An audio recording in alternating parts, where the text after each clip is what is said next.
Welcome to this edition of CenterCast, Center High School's news talk show. I'm Mariah. I'm Ashley. I'm Vicky. I'm Sammy, and we're your hosts. Later in today's show, we'll be informing you on a program to help all of you interested in documentaries. But first, we're going to tell you what's up at Center High School.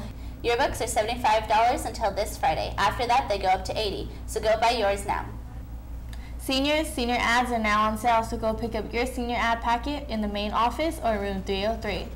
Talent show auditions are this Wednesday, September 16th in the theater at 3 p.m. Also, don't forget, we have a home volleyball game tonight versus Oakmont. Now it's time for today's story.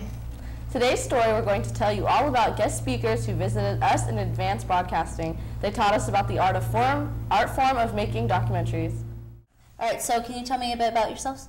Yeah, well, my name is Keith Aquat, and this is Christina Mies, and we're with the Documentary Foundation. We're a local nonprofit documentary production organization. Okay, that sounds pretty cool. Can you tell us what your program does and who it's for and what it's about?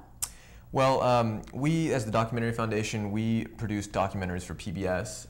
We've done a couple programs, one an adventure travel program about Mongolia called Roughing It Mongolia, and then we've also done a feature documentary about a baseball team in Western China called Diamond in the Dunes. If you go to our website, documentaryfoundation.org, you can watch both of them.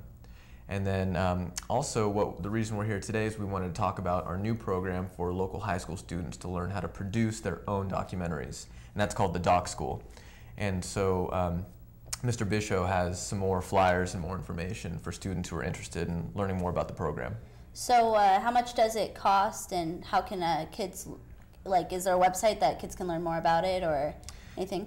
Absolutely. If you go to documentaryfoundation.org, you can learn more about the Doc School. You can learn more about our programs, more about us, kind of what we're going to offer you.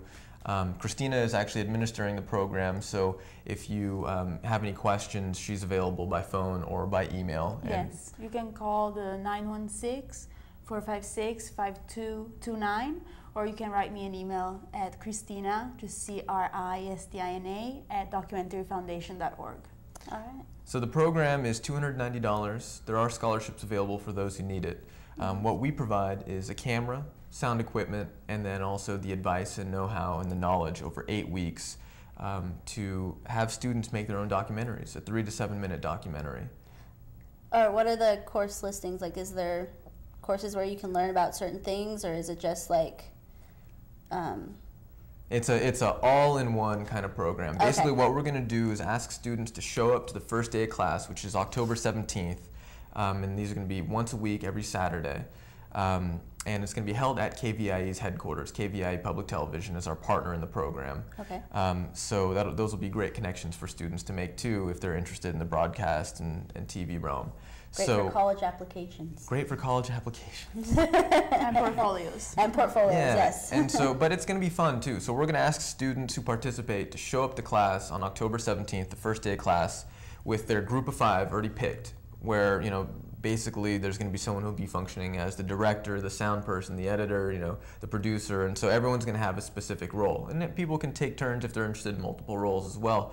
But we're going to ask them to come to class on the first day with 5 to 10 ideas. And so the first day of class, we're going to go over kind of the history of documentary film, where it fits in communication now, and then straight into storyboarding and how to tell a good story, the pre-production planning. Then we're going to go on to production and how to conduct a good interview, how to light, how to do sound, how to do the technical stuff, because that's the big problem with a lot of youth media programs is they say, okay, we want you to do a news program, or we want you to do a program about, the Hmong minority group in Sacramento, but it's you don't know how to make a good technical film. And our program is about, you pick the story. We don't care about the story. We need to have an appropriate story and a good story, and we're gonna help you pick a good story. Care. but we don't care what the story is. What we care about is you executing a good production, a good quality production, and that's the big thing. You can tell instantly if a program is crap. If it's got low sound quality, low video quality, yes. Your audience is instantly going to be it's like a YouTube video. So how long does this program last? From October 17th to December 5th. On December 6th, we're going to have the Doc School Film Festival. At the Cal Stage Theater, we have a 16 foot by 9 foot screen, awesome theater seating. We're going to hold an event where we're going to be giving awards to the students who have best direction, best cinematography, best editing, all this stuff. So really, we want students to make the film, but then also an important part of making a film is presenting it. You know, so you're going to show it at the local film festival. All of our students also are going to be qualified for the SEVA Awards. That's the Sacramento Educational Video Awards. It's a huge award program that you have to qualify for, but participants in our program get automatic submission. So you're going to be competing not only at the Doc School level with all your other students who are participating, but also at the Sacramento area level. And then there's also national programs, like C-SPAN has a program with up to $50,000 in prizes for student-made documentaries. And I watched the one that won last year, and in all honesty, like, I think it was a good film. It was good, but I think that how our students are going to do better is they're going to know how to conduct an interview better, light better, run sound, do these things, and execute well. All right, very cool. This week's Kudo theme was the story of your first kiss. The prize goes to Anthony Fawn of the senior class. Anthony's first kiss was in 8th grade. One night, he decided to sneak out of his house to go see his girlfriend. They walked around for a bit, and then he brought her to a little swing set he made in his backyard. He pushed her on the swing a bit, and as he slowly brought her closer, he held her in his arms, and under the moonlight, he pointed at a star and said, "I wish on that star all the time." And then he he pulled her close, and they kissed. So cute. That concludes this episode of Centercast. Tune in on Thursday. Thanks for watching Centercast. Dedicated, Informed, And up to date.